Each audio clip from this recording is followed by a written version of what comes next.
자기 십자가를 따르라. 네.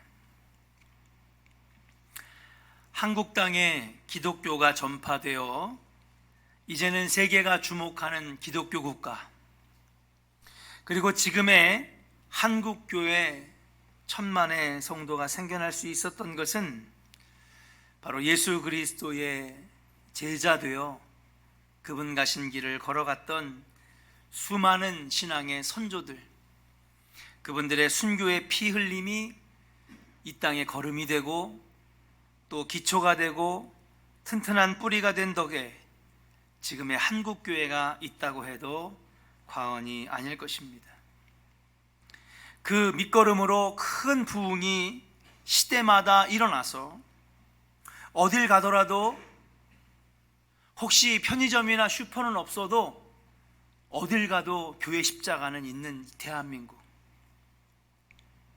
저 산골 오지 버스를 3번 4번 갈아타서 들어가는 저 산골 오지에 가도 교회에 십자가가 세워져 있는 이 대한민국, 그러한 한국 땅이 되었다라고 하는 사실입니다.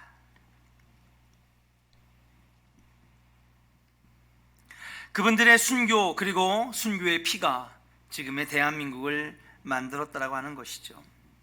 순교자 기념주의를 준비하고 또 말씀을 여러분들에게 증거하면서 한 가지 궁금해진 점은 뭐냐? 그렇다면 현재를 살아가는 우리들에게 이제는 순교라고 하는 것은 없는 것일까? 우리가 일반적으로 생각할 때에 순교라고 하는 것은 복음을 위해, 예수를 위해 목숨을 버린 것을 순교라고 생각을 하는데, 지금처럼 마음껏 예배할 수 있고 마음껏 찬양할 수 있고 종교의 자유, 신앙의 자유가 있는 지금은 순교라고 하는 단어는 우리 삶에 없는 것일까? 적용할 수 없는 것일까? 한번 생각해 보게 되었습니다. 우리가 살고 있는 이 시대는 신앙인으로 살아가기가 무척 힘든 세상이죠. 그렇게 이 시대를 살아가는 신앙인들의 삶의 무게만으로도 순교의 삶을 살아가고 있는 것은 아닐까 묵상하면서 생각해 보게 됩니다. 지금도 우리는 어쩌면 순교의 삶을 살아가고 있는 것은 아닐까. 순교의 사전적 의미를 찾아봤습니다. 이렇게 적혀 있더군요.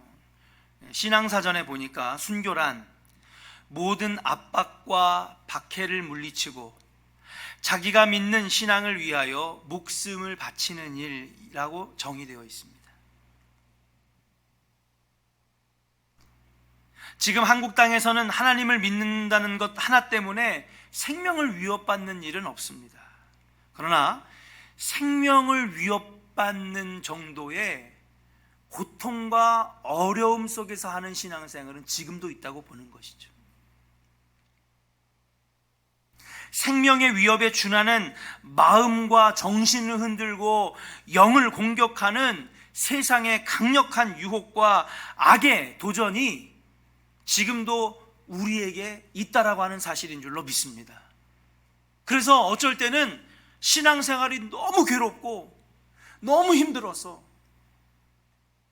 비록 우리 생명이 끊겨서 피 흘리고 무덤에 들어가는 것은 아니지만 정말 죽을 정도로 아프고 힘들고 괴로운 신앙생활을 하는 지금 현대인들의 삶도 순교자의 삶이 아닌가, 그런 생각을 해보게 되었습니다.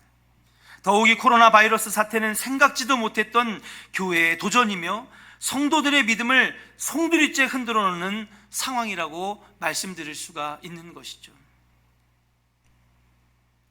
꼭 목숨을 잃는 것만이 순교가 아니라 그만큼의 고통과 핍박과 압박을 당하는 신앙생활도 순교적인 삶이라고 말씀드릴 수가 있는 것이에요.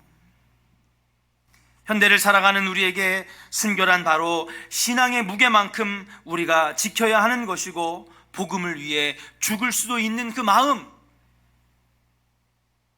죽을 수도 있을 만큼의 고통과 어려움 속에 나아가는 신앙생활, 그것이 바로 순교의 삶이 아니겠는가? 이 땅에서 예수 그리스도를 믿는다는 이유 하나로 목숨의 위협을 받고 피를 흘린 신앙의 선배들과 같이 현재 우리에게 닥친 상황으로 순간순간 꺾이지 아니하고 강인한 믿음으로 예수를 따라가는 삶, 복음을 지키기 위해, 내 신앙을 지키기 위해 정말 괴로움을 이기고 나아가는 삶, 그것이 바로 순교의 삶이라고 말씀드릴 수가 있는 것입니다.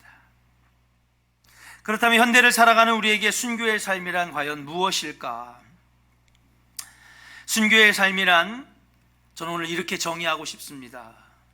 핍박과 압박과 죽을 정도의 고통과 고난을 가지고 신앙생활을 하는 것, 이것은 곧 순교자의 삶인데, 한마디로 정의하면 따라합시다. 순교의 삶이란 예수를 따라가는 삶입니다. 할렐루야. 저는 이렇게 정의하고 싶습니다. 순교가 압박과 핍박과 박해와 고난 속에서도 내 신앙을 지키기 위해서 목숨까지도 버려야 될 정도로 힘든 삶을 살아가는 것이 순교라고 한다면, 여러분, 그것이 바로 예수님의 삶이 아니고 무엇이겠습니까? 어떤 말로도 이 말을 대신하기란 참 어렵습니다. 예수를 따르는 삶. 오늘 저는 여러분들과 함께 오늘 이 말씀 속에서, 오늘 이 설교 속에서 순교자의 삶, 예수를 따르는 삶이 우리에게 생명의 길임을 발견할 수 있기를 바라면서, 오늘 이 말씀을 통하여 나도 순교자의 삶을 살아야 되겠다, 나도 예수를 따르는 삶을 다시 살아야 되겠다 결단하고 우리의 신앙을 돌아보는 은혜의 시간이 되기를 주의 이름으로 간절히 축원합니다. 그렇다면 순교란 나와 상관없는 인생이 아니라 순교의 삶은 나와 상관 있는 인생, 지금도 우리가 겪고 있는 신앙생활이라고 할 때에 이 예수를 따르는 삶, 순교적인 삶, 이것이 무엇이냐? 첫 번째로 한번 따라하겠습니다. 자기를 부인하고 자기 십자가를 따르는 삶. 할렐루야. 자기를 부인하고 자기 십자가를 따르는 삶이라고 말씀드릴 수 있는 것입니다. 본문 24절에 예수님께서 우리에게 이렇게 말씀하셨어요. 한번 같이 읽어보겠습니다. 시작. 이에 예수께서 제자들에게 이르시되 누구든지 나를 따라오려거든 자기를 부인하고 자기 십자가를 지고 나를 따를 것이니라. 할렐루야. 예수를 따르는 삶이 순교의 삶인데, 고난과 핍박을 이겨내며 내 믿음을 지키는 삶이 예수를 따르는 삶, 순교의 삶인데, 그러면 어떻게 해야 되느냐? 자기를 부인해야 된다고 오늘 예수님 말씀하셨어요. 나를 따라오려거든 이라고 하는 말은 무엇입니까? 예수를 따라가려거든, 제자된 삶을 살고자 하려거든, 순교의 삶을 살고자 하려거든 어떻게 해야 되느냐? 자기를 부인해야 된다라고 하는 사실이에요. 자기를 부인한다라고 하는 말은 무엇입니까? 자기를 부정한다라고 하는 뜻인데요, 신학적인 사전을 찾아보면 참 복잡합니다. 이해하기 힘들어요.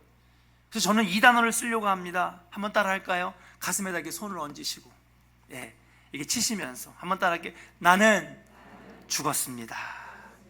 가정에서도 나는 죽겠습니다. 교회에서도 나는 죽겠습니다. 할렐루야. 쉽게 설명하면 그거예요. 나는 죽었습니다. 이게 자기를 부인하는 거예요. 철저하게 자기를 부정하는 거예요. 그러니까 내가 나를 죽였다는 게 아닙니다. 이것은 어떤 뜻이냐? 여러분, 오늘도 나의 고집을 죽이고, 나의 아집을 줄이고, 나의 완고함을 줄이고, 나의 욕심을 줄이고. 그래서 사도 바울은 성경에서 그렇게 고백합니다. 나는 날마다 죽노라. 나는 날마다 죽노라.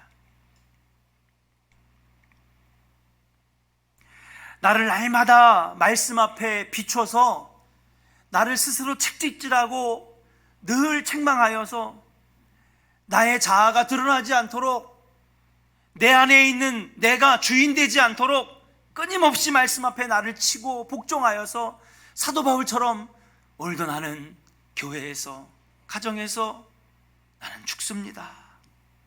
그리고 내 안에서 예수님 사시기를 원합니다. 하나님 사시기를 원합니다. 이게 바로 자기를 부인하고 자기를 부정하는 것이라고 말씀드릴 수가 있는 것이죠. 이것이 없이는 예수님을 따르고 있다라고 말할 수 없다는 거예요. 누구든지 나를 따라오려거든, 다시 말하면 주님을 따르는 삶이란, 제자된 삶이란 구원의 길을 걷고 있다라고 말할 때에는 자기를 부정하고 자기를 부인하는, 날마다 나를 쳐서 복종시키고 십자가에 나를 내려놓고 나를 겸손의 무릎으로 꿇게 하는 그런 자기 부정이 없으면 예수를 따라가는 삶이라고 자신 있게 말할 수가 없다라고 말씀드리는 것입니다. 이 본문에서 예수님은 자기를 부인하고 자기 십자가를 따르라 라고 말씀하십니다. 그러면 여기서 자기 부인과 자기 십자가라는 말은, 이 두 말은 완전히 다른 말이냐? 그것은 아니라고 하는 것이죠. 자기를 부인하는 것이 곧 자기 십자가를 지는 것입니다. 그리고 비록 자기를 부인하고 자기를 부정하고 나는 날마다 죽습니다, 겸손의 무릎으로 내 고집과 자아를 꺾고 내가 내 인생의 주인 되는 것을 여러분 내려놓는 인생, 비록 죽는 것은 아니지만 힘들까요? 안 힘들까요? 안 힘드세요? 아무도 얘기를 안 하시네. 힘들어요? 안 힘들어요? 저는 너무 힘들어요. 너무 힘들어요, 여러분. 꼭 죽어야만이 순교가 아니라, 여러분, 내 고집을 죽이고 내 욕심을 줄이고 내 자아를 죽이고 내 교만을 죽이고 내 자존심을 죽이고 내 이기적인 마음을 죽이는 거, 죽인다고 하는 측면에서 볼 때에 이것이 순교요, 이것이 예수를 따르는 제자의 삶인 줄로 믿습니다. 그리고 여러분, 2000년 전에 우리 신앙의 선배들이 박해당하고 핍박당하고 고난당한 것만큼 2020년을 살아가는 저와 여러분들이 나를 부인하는 것, 이것도 힘든 거예요. 박해만큼 힘들고 핍박만큼 힘들고 어려운 것 아니겠습니까? 저는 21세기에 바로 순교가 이것이 아닐까 생각을 하는 것입니다. 여러분, 대한민국에 살면서 누가 예배 드린다고 여러분 죽이려고 하는 사람이 있습니까? 교회 다닌다고 해가지고 누가 죽이려고 하는 사람이 있습니까? 종교의 자유가 있는 이 땅, 마음껏 예배하고 찬양할 수 있는 이 땅에서 지금 여러분 누가 목숨을 가져가려고 하는 사람이 있습니까? 육신의 욕심, 목숨을. 그러나 사랑하는 여러분, 여전히 우리는 나를 날마다 죽여야 하는 순교의 사명을 지니고 살아가고 있다라고 하는 사실이에요. 그리고 주님은 이 자기를 부인하고 나는 날마다 죽습니다, 바울의 고백처럼 나를 죽이는 이 작업이 결국 자기 십자가를 지는 것과 동일하다라고 오늘 복음에서, 말씀에서 말씀하시고 있다라고 하는 사실이에요. 여러분, 우리가 십자가를 진다라고 하는 것에 대해서 오해할 때가 많습니다. 이렇게 얘기하시죠. 옛날 어른들을 하면, 목사님 너무 힘들어요. 그래서 요즘에 십자가가 너무 많아요. 아유, 자식이 말을 안 들어요. 내가 왜 이렇게 십자가를 많이 지는지. 참 어렵고 힘들고 손에 대는 일이 많아요. 아우, 요즘에 십자가를 너무 많이 져요. 물론 그렇게 이해할 수도 있습니다. 그러나 복음에 비춰봤을 때 그거는 틀린 말이에요. 그건 그냥 어려운 거지. 그냥 그건 고난이지. 십자가를 지는 거는 아니라고 하는 사실이에요. 십자가를 지는 것은 그 정도를 이야기하는 것이 아닙니다. 진정한 의미의 십자가는 오늘 주신 말씀처럼 따라합시다. 십자가를 지는 것은 자기를 부인하는 것입니다. 할렐루야. 여러분, 예수님을 한번 생각해 봅시다. 예수님을 생각해 봅시다.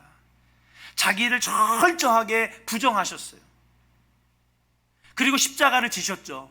예수님이 제일 먼저 십자가를 지셨습니다. 그리고 우리도 십자가를 지래요.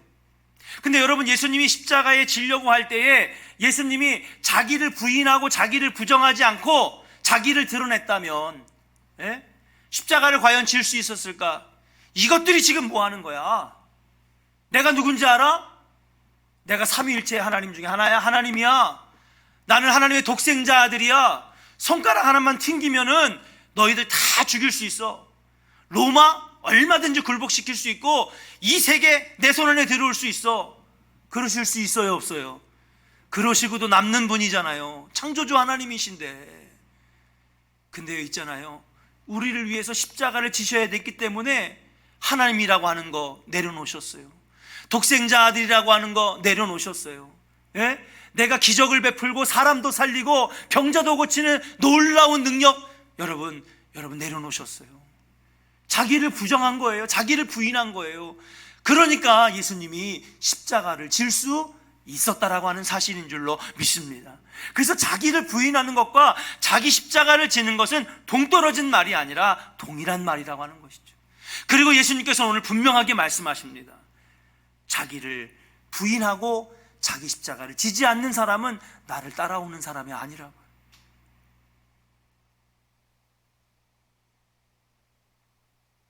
사랑하는 조은의 성도 여러분, 자기를 부인하는 십자가를 져야만 드디어 우리는 주를 쫓을 수 있는 줄로 믿습니다.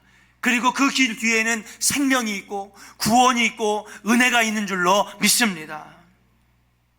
그런데 오늘날 우리가 주님을 쫓기보다는, 나를 부인하기보다는, 여러분 결국 나를 부인하지 못하고 날마다 사도 바울처럼 죽이지 못하니까 결국 뭐예요? 내 안의 자아를 쫓을 수밖에 없는 것이죠. 자기 욕심을 따라 살 수밖에 없는 것입니다. 내가 원하는 대로만 해야 되는 것입니다. 자기를 부인하고 주를 쫓는 것이 믿음이고 십자가의 길이고 구원의 길인데 우리는 그러지 못하고 있다라고 하는 사실이에요. 김동호 목사님이 쓴 칼럼을 읽어봤는데 거기 보니까 한국교회는 마치 비탈길에 서 있는 것 같다, 그렇게 표현을 하셨어요. 한국교회는 힘차게 정상을 향해 올라가고 있는 것이 아니라 비탈길에서 미끄러지다 못해 추락할 것 같아 보인다, 그렇게 말씀하시면서 과연 이 추락의 원인은 무엇일까 곰곰이 생각해 보셨다는 거예요.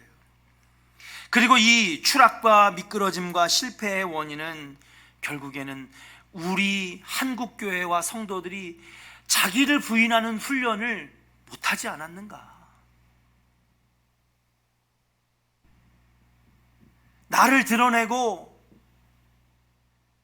하나님을 자랑하는 것이 아니라 교회를 자랑하고 예수님을 자랑하는 것이 아니라 내가 한 일들을 자랑하는 이 자기 부정과 자기 부인이 훈련되지 않으니까 한국교회가 미끄러지고 있는 것은 아니겠는가, 그렇게 원인을 쓰신 칼럼을 본 적이 있습니다.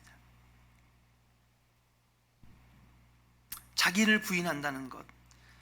근데 자기를 부인하지 아니하면 결국은 내가 드러나는 인생, 내가 원하는 삶을 살고 결국에는 그것이 무엇이냐? 욕심이 원동력이 된 인생을 살 수밖에 없는 것이죠. 자, 욕심이 잉태하여 뭐를 낳고? 죄가 장성하여 사망에 이르느니라. 로마서의 아주 훌륭한 말씀이죠. 결국 자기를 부인하지 못하면 어떻게 하느냐? 내가 원하는 대로 살고 내가 원하는 대로 산다는 것은 무엇입니까? 욕심에 따라 살아가는 인생이 될 수밖에 없다라고 하는 것이죠. 근데 한국교회는 자기를 부인하고 날마다 죽는 연습을 하지 못하니까 결국은 한국교회에 욕심이 가득하여서 그 욕심 때문에, 자기를 부정하지 못하는 훈련 때문에 한국교회가 미끄러지고 있다라고 하는 사실이에요. 한국교회에 욕심이 가득하게 되었습니다. 부끄럽지만 목회자들이 교회 성장에 욕심이 있습니다. 근데 그 교회 성장의 욕심이 선하고 아름다운 원동력을 가지고 해야 되는데 그렇지 않을 때가 많다는 거죠. 에이, 조그만 교회 서러워서 못해 먹겠네. 어디 가도 내가 말이야 어깨 딱 펴고 자랑할 만한 교회 만들어야지. 교회 안의 성도들, 직분자들은요, 자기를 드러내고 인정받고 박수받기를 원하는 욕심이 있습니다. 자기를 부인하는 것이나 자기를 죽이고 예수를 높이는 모습이 사라져갈 때에 교회는 위기에 직면하게 되었다라고 하는 사실이에요. 물론 여러분, 이 욕심들이 교회 성장의 원동력이 된 건 사실입니다. 여러분, 우리가 그렇잖아요. 사람이 성공하는 사람들을 보면은요, 욕심이 있어요. 그런 욕심이 없으면 성공도 못하는 거예요. 요즘에 그 농구 선수 마이클 조던의 다큐멘터리를 봤는데요, 저는 우리가 언론에서 보는 멋있는 그 덩크하는 모습만 보고 아주 그냥 성실히 농구하는 모습만 봤는데, 그의 20년이 지난 다음에 진솔한 얘기를 들어보니까 엄청나게 욕심이 많은 사람이에요. 철저하게 욕심 많은 사람. 그리고 그런 것들이 여러분 종종 우리 인생의 성공을 만듭니다.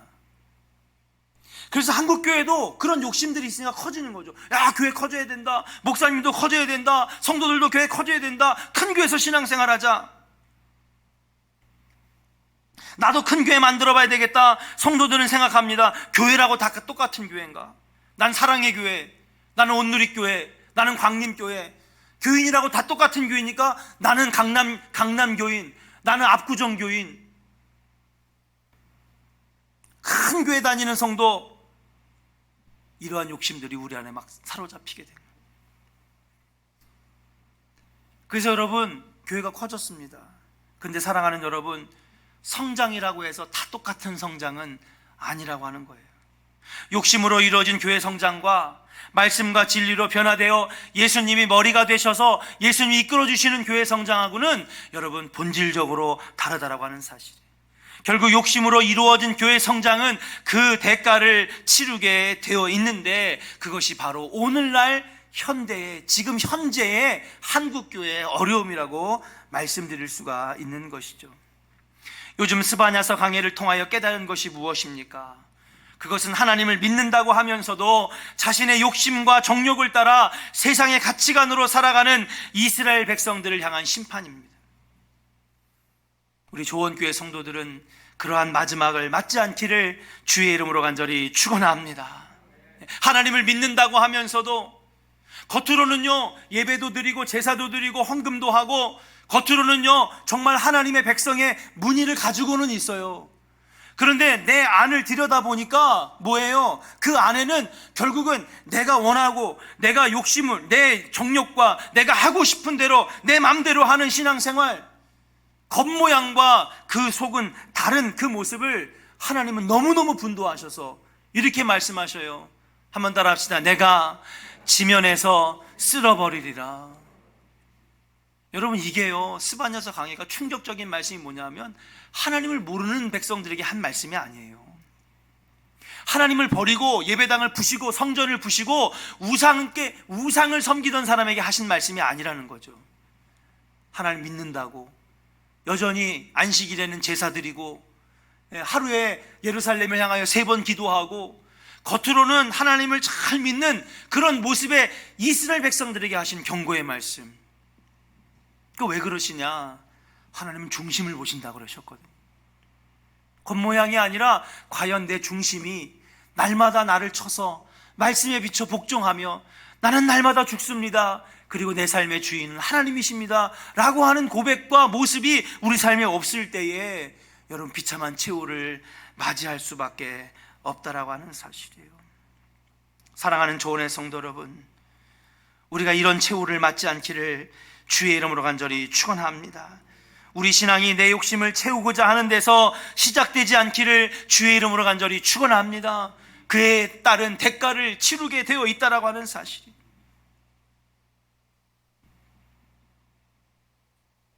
분명히 말씀드립니다. 교회를 다닌다고 구원받는 것은 아닙니다. 하나님은 중심을 보시는 분이기 때문에. 그리고 우리는 분명히 압니다. 구원은 뭐로 받아요? 믿음으로 말미암아 받는 것입니다. 교회 다닌다고 해가지고 안심할 필요 없습니다. 하나님은요 중심을 보시고 심판대에서 우리를 저울질 하시기 때문에 우리가 그분 앞에 섰을 때 합당한 믿음의 주인공이 되어 있어야지만이, 사랑하는 여러분, 우리가 천국잔치에 들어가는 영광과 복을 누리게 되는 것인 줄로 믿습니다. 여러분, 교회를 왜 나오십니까? 제가요, 주일날에는 절기설교를 하는 이유가 있습니다. 왜 그러느냐? 주일날에는요, 초신자도 계시고 교회 나온 지 얼마 안 되신 분들 있고, 그래서 그냥 진리를 막 깊이 파고 강해 설교처럼 하나하나 쪼개서 하는 말씀들을 하다 보면 결국에는 정말 초신자들은 받아들이기 힘든 말씀들이 나오게 되는 거예요. 여러분 4개월 된 애한테 안심 스테이크 입에 넣어줘 보세요. 먹어요, 못 먹어요? 다 토해낼 거. 아니, 토해내는 게 아니라 아예 들어가지도 않아요. 네. 그 대부분 초신자들은 그렇거든요. 교회에 왜 나오셨어요? 복 받으려고요. 복 받으려고. 당연한 거죠. 100% 이해합니다. 복 받으려고 나왔지 내가 교회에. 예. 근데 복음을 알아가면 알수록, 말씀을 들으면 들을수록, 깨달으면 깨달을수록, 사랑하는 여러분, 진짜 복이 뭐냐, 진짜 축복이 뭐냐, 여러분 마지막 때에 구원받는 자가 진짜 축복이고, 할렐루야, 믿으시면 아니면 하시길 바랍니다. 이 땅에서 하나님 주신 사명과 주신 믿음으로 말미암아 말씀 따라 살아가면서 열매 맺는 삶이 복된 삶인 줄로 믿습니다. 너희는 먼저 그의 나라와 그의 의를 구하면 아버지께서 나머지는 다 채워주신다라고 하는 믿음 가지고 살아갈 때에 여러분 그것이 복된 삶이요, 하나님 원하시는 삶인 줄로 믿습니다. 근데 이런 얘기하면 초신자분들은 이게 뭔 소리야, 아주 장사 좀 잘 돼 보려고, 잃었던 건강 찾아보려고, 자식들 대학 좀 잘 보내고 그러려고 내가 교회 나오는 건데, 분명히 하시기 바랍니다. 한번 따라합시다. 교회 나오는 이유는, 예수 믿는 이유는 구원받기 위하여, 천국 가기 위하여 예수 믿는 것입니다. 아멘입니까? 여러분 왜 교회 나오세요? 왜 예수 믿으세요? 구원받는 것입니다. 첫째도 구원이요, 둘 번째도 구원이요, 세 번째도 구원이요. 그리고 한 가지 더 있다면, 하나님께서 구원시키시기 전에, 천국에 데려가시기 전에 이 땅에서 한 명의 영혼이라도 더 건져내라고, 한 명의 영혼이라도 더 건져내라고 우리를 남은 자 되게 하셔서 영혼을 거둬들이는 사명을 감당하게 하려고, 빛과 소금을 감당하게 하시려고 우리 이 땅에 남겨놓으셨는 줄로 믿습니다. 그 사명 잘 감당하다가 열매 있는 삶을 살아가는 거 하나님이 기뻐하시는 삶이라고 하는 사실이에요. 신앙생활이 내 것을 채우고자 욕심에서 비롯된 신앙생활, 여러분 마지막에는 꼭 대가를 치르게 되어 있다라고 하는 사실이에요. 여러분 교회도 마찬가지입니다. 나를 드러내려고 하는 욕심, 인정받기를 원하는 욕심, 목회자들도 잘못했죠. 성도들에게 막 그런 걸 강요했으니까요. 우리 조원교회는 철저하게 그런 것들을 죽이고, 여러분 예수가 내 안에 주인 되어주시는, 예수님이 교회의 머리 되어주시는 놀라운 은혜의 교회가 되기를 주님의 이름으로 간절히 축원합니다. 두 번째, 순교의 삶은 무엇입니까? 따라합시다. 포기하고 버리는 삶입니다. 할렐루야. 25절 말씀을 읽겠습니다. 함께 읽겠습니다. 시작. 누구든지 제 목숨을 구원하고자 하면 잃을 것이요, 누구든지 나를 위하여 제 목숨을 잃으면 찾으리라. 아멘. 목사님, 이게 순교와 무슨 상관이 있습니까? 제가 한번 이 말씀을 깊게 묵상해 봤어요. 목숨을 버리는 게 무슨 뜻일까? 자, 제가 한번 여쭤볼게요. 누가 좋을까? 우리 이재하 집사님, 제 가까이 계시니까 이재하 집사님, 갖고 계신 것 중에 제일 귀하고 소중한 게 뭐예요?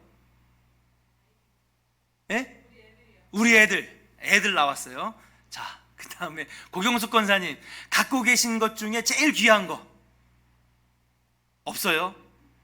달관하셨어요? 이제 초월하신 거예요? 없어요? 또 최선화 권사님, 남편이 사다 준 샤넬백, 명품백. 또 우리 남자분들, 나 3500cc 승용차. 여러분 다 귀하죠. 자녀들도 귀하고, 그 다음에 자동차도 귀하고, 땅도 귀하고, 집도 귀하고. 근데 여러분, 우리가 가지고 있는 것 중에 제일 귀한 건 뭘까요? 그렇죠, 이도영 권사님. 여러분 목숨보다 더 귀한 거 있어요, 없어요? 없잖아요. 그죠? 우리가 가지고 있는 것이 다 귀하지만은 목숨보다 더 귀한 건 없는 거예요. 그러면 목숨을 버리면, 목숨을 잃으면 이게 무슨 뜻일까? 지금 사실 예수 믿는다고 목숨을 내 스스로 버릴 이유는 하나도 없어요. 종교의 자유가 있으니까요. 그럼 목숨을 버린다라고 하는 것은 2020년에 지금 이 시대에 우리에게 뜻하는 바는 뭘까? 그거예요. 너의 가장 귀한 거 주님이 내놓으라고 할 때에 과연 내놓을 수 있는가? 네가 가장 소중하게 여기는 거 주님이 필요로 한다고 할 때에 네가 과연 목숨을 내려놓듯이 내려놓을 수 있는가? 그것이 순교의 삶이라고 오늘 가르쳐주고 있는 줄로 믿습니다. 나의 귀한 것을 버리고 포기할 줄 아는 것, 그것이 바로 순교의 삶이라고 말씀드릴 수 있는 거예요. 요나서에 나오는 니느웨라는 땅이 있죠. 얼마나 악독한 땅이었는지 하나님이 이 땅을 모두 쓸어버리리라 여러분 심판을 약속하셨어요. 근데 하나님은요, 그렇게 진노와 심판을 말씀하시면서도 또 한편으로는 뭐예요? 구원의 기회를 제공하시잖아요. 원래 저와 여러분들은 다 심판당할 사람이에요. 지옥 갈 사람입니다. 그런데 지금도 이 땅에 남겨놓으신 것은 뭐예요? 이 땅에서 믿음으로 잘 살다가 천국 가게 하기 위해서 우리에게 기회 주신 것 아니겠습니까?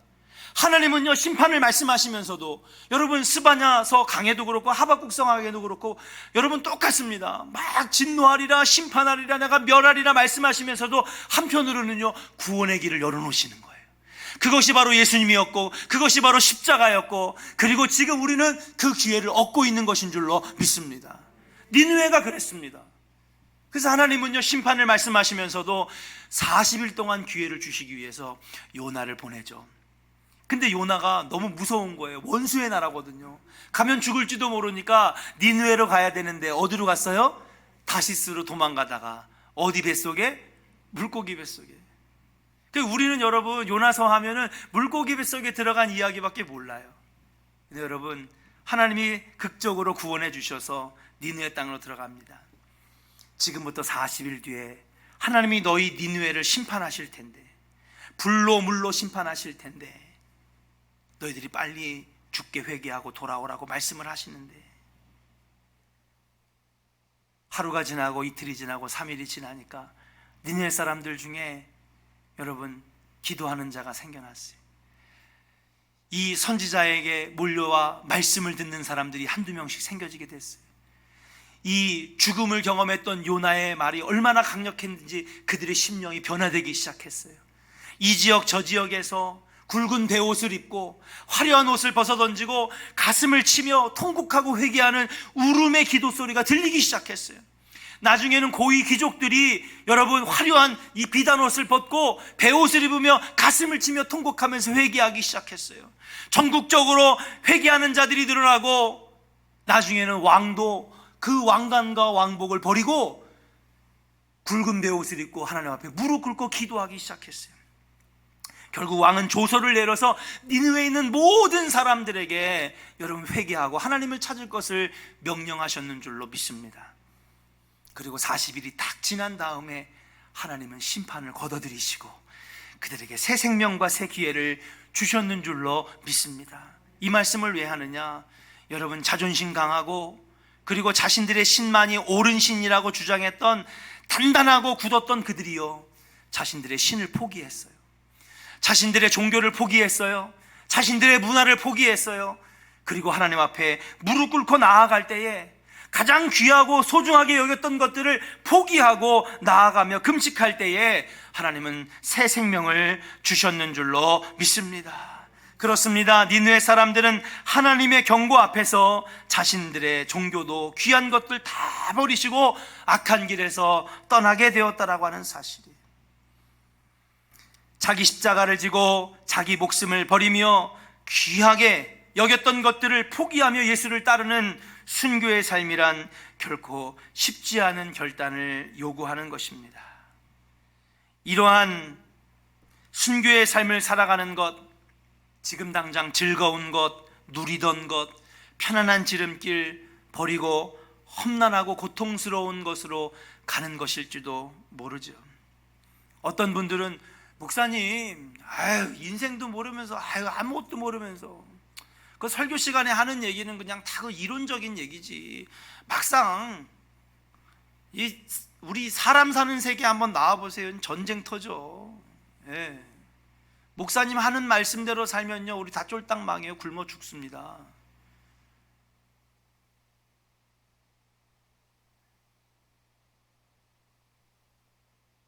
솔직히 말해서 여러분들보다 세상 경험은 부족할지 몰라도 사랑하는 여러분, 주의 말씀은 영원하고 진리인 줄로 믿습니다.